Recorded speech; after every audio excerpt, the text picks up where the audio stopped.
កំភើមក្រមុំសំសួនទុំតែខ្លួនលើម៉ែប្រឹងសាអើយកំភើមក្រមុំសំសួនទុំ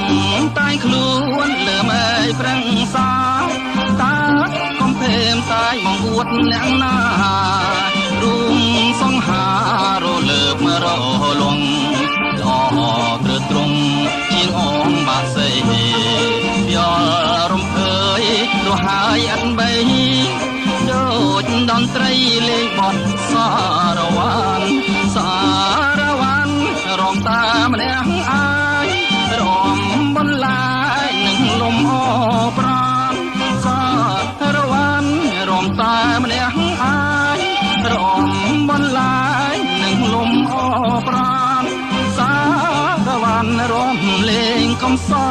ន្តសារវ៉ាន់បាស្លាប់ហងហាធ្វើដំណើរត្រឡឹងវិលវល់ជួបកំភេមកំឡងមកដល់ថាតាមខ្យល់សារវ៉ាន់ឆ្ងាយទៅ